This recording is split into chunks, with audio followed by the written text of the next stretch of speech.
नमस्कार, आप देख रहे हैं देश रोजाना। मैं हूं बेनजीर हाशमी। बुलेटिन में शुरुआत करेंगे कुछ ताज़ा हेडलाइंस के साथ, फिर बात करेंगे हरियाणा की बड़ी और खास खबरों की। नागपुर में औरंगजेब की कब्र हटाने को लेकर 17 मार्च को हुई हिंसा के मामले में मास्टरमाइंड बताए जा रहे फहीम समेत 6 आरोपियों के खिलाफ हुआ देशद्रोह का केस दर्ज। आपको बता दें कि फहीम पर दंगाइयों को इकट्ठा करने और हिंसा को बढ़ावा देने के लगे हैं आरोप। छत्तीसगढ़ के बस्तर इलाके में हुई लगातार 2 बार मुठभेड़ में 24 नक्सली मारे गए। ये भी बता दें कि पहली मुठभेड़ बीजापुर दांतेवाड़ा बॉर्डर पर और दूसरी कांकेर नारायणपुर सीमा पर हुई। भागलपुर में केंद्रीय गृह राज्य मंत्री नित्यानंद राय के 2 भांजों के बीच हुई गोलीबारी। इनमें एक भांजे की मौके पर हुई मौत, जबकि दूसरा गंभीर रूप से घायल। नित्यानंद राय की बहन को भी गोली लगने की खबर।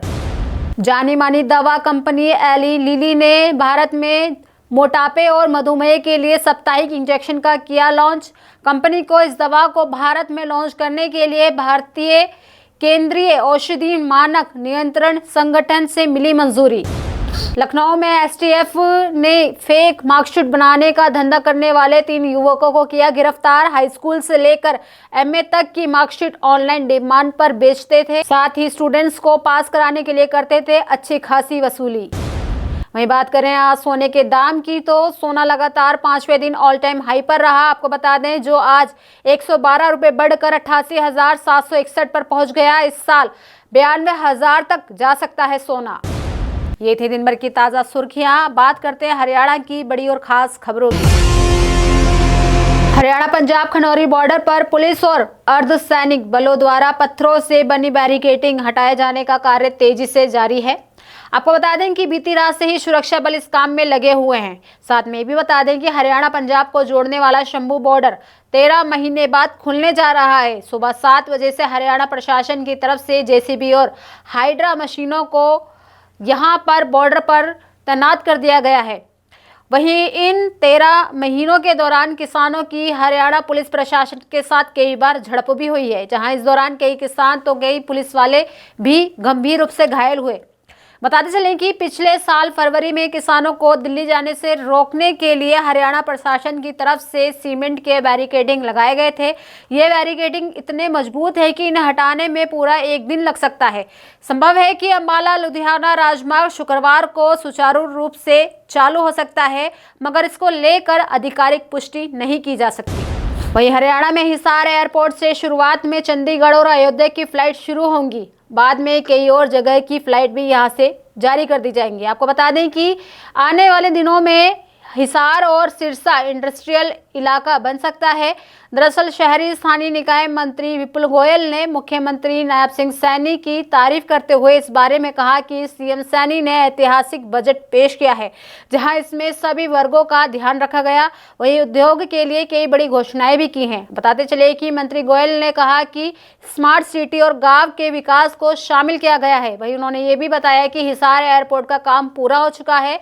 प्रधानमंत्री नरेंद्र मोदी से समय मिलते ही हिसार और अंबाला के एयरपोर्ट का शुभारंभ कर दिया जाएगा। वहीं एयरपोर्ट के लाइसेंस में महाराजा अग्रसेन का नाम ना होने के सवाल पर उन्होंने कहा कि एयरपोर्ट महाराजा अग्रसेन के नाम पर ही है।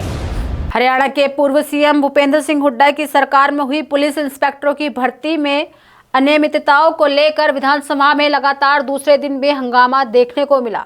नौबत यहां तक पहुंच गई कि गुस्साए हुड्डा ने बोल दिया कि सदन में अगर इस तरह के झूठे आरोप लगाए गए तो वे इस सदन से इस्तीफा ही दे देंगे। दरअसल आपको बता दें कि विधानसभा अध्यक्ष हरविंद्र कल्याण ने कहा कि सरकार पहले ही जवाब दे चुकी है, लेकिन दोनों तरफ से हंगामा जारी रहा। इस बीच हुड्डा ने मोर्चा संभाला और कोर्ट का फैसला पढ़कर सुनाते हुए कहा कि इसमें कुछ भी संदिग्ध नहीं। वहीं उन्होंने पलटवार करते हुए सरकार के कोर्ट के फैसले पर गलत टिप्पणी करने की बात कही। बताते चले कि हाईकोर्ट ने ऐसा कुछ नहीं कहा जिससे पिछली सरकार द्वारा भर्ती किए गए इंस्पेक्टरों की भर्ती पर सवाल। वहीं हंगामे को बढ़ते देख मुख्यमंत्री नायब सिंह सैनी ने कहा कि पानीपत के रहने वाले अमित कुमार नामक युवक ने भर्ती में अनियमितताओं को लेकर हाईकोर्ट में याचिका लगाई थी। वही याचिकाकर्ता लिखित परीक्षा में टॉप आया था, लेकिन इंटरव्यू में कम नंबर देकर उसे बाहर कर दिया गया, जहां कोर्ट ने मामले में फैसला सुनाते हुए कहा कि याचिकाकर्ता यदि इस निर्णय से संतुष्ट नहीं है तो अपील करना उसका अधिकार है। हरियाणा में यमुना नदी के पानी में जहर मिलाने के बयान के विरुद्ध दायर याचिका की दूसरी सुनवाई पर दिल्ली के पूर्व मुख्यमंत्री और आम आदमी पार्टी संयोजक अरविंद केजरीवाल की तरफ से उनके अधिवक्ता ने जवाब दाखिल किया है। दरअसल बता दें कि अरविंद केजरीवाल ने अपनी दूसरी सुनवाई पर भी कोर्ट में पेश नहीं हुए। वहीं इस मामले में अब अगली सुनवाई 31 मई को की जाएगी। आपको बता दें कि मामले में पहली सुनवाई 17 फरवरी को हुई। उस वक्त केजरीवाल की तरफ से आम आदमी पार्टी के लीगल सेल हेड एवं दिल्ली के उपाध्यक्ष संजीव नसियार उनकी तरफ से पेश। बताते चले कि राज्य आपदा प्रबंधन प्राधिकरण की ओर से राज्य जल सेवा प्रभाग के कार्यकारी अभियंता आशीष कौशिक ने सोनीपत के कोर्ट में केस दायर किया था। उन्होंने अपनी शिकायत में बताया था कि 28 जनवरी को यमुना नदी से सटे आसपास के गांव के लोगों की एक भीड़ सिंचाई विभाग के परिसर में इकट्ठा हुई और पूछताछ करने लगी कि हरियाणा सरकार ने यमुना नदी में जहर क्यों मिलाया। वहीं अगली खबर हरियाणा के गुरुग्राम से है, जहां लंबे समय से अवैध कॉलोनियों के नियमित होने का इंतजार कर रहे लोगों के लिए राहत भरी खबर है। आपको बता दें कि प्रदेश सरकार ने 74 अवैध कॉलोनियों को नियमित किया है, जिनमें से 12 कॉलोनियां गुरुग्राम की है। दरअसल नियमित की गई ज्यादातर अवैध कॉलोनियां भौंसी क्षेत्र की हैं। ऐसी खबर मिल रही है कि इनके नियमित होने से अब नगर निगम यहां के हजारों निवासियों को सड़क, सीवर, पेयजल और स्ट्रीट लाइट जैसी सुविधाएं भी मुहैया कराएगी। वहीं पिछले कई वर्षों से इन कॉलोनियों में सुविधाएं न होने से यहाँ के लोग परेशान थे। अब इस तरह से कॉलोनी के नियमित होने से उन्हें राहत की मिलने की बात कही जा रही है। दरअसल नियमित की गई 12 कॉलोनियों में Mayurkunj, Bhaunsi, Chand Vihar phase 2, Chauma, royal Bhavani enclave Bhaunsi, RR colony Badshahpur, Siyaram enclave Bhaunsi, Vatika Kunj Bhaunsi, Nihal colony Chauma भी शामिल है। तो ये थी दिन भर की ताज़ा सुर्खियों के साथ हरियाणा की बड़ी और खास खबरें। कल फिर होगी मुलाकात ऐसी ही बड़ी खबरों के साथ। तब तक के लिए बने रहिए हमारे साथ और देखते रहिए देश रोजाना। नमस्कार। हमारे साथ जुड़े रहने के लिए देखते रहिए देश रोजाना का यूट्यूब चैनल सब्सक्राइब कीजिए। साथ ही देश रोजाना की खबरें सबसे पहले देखने के लिए प्रेस कीजिए बेल आइकन।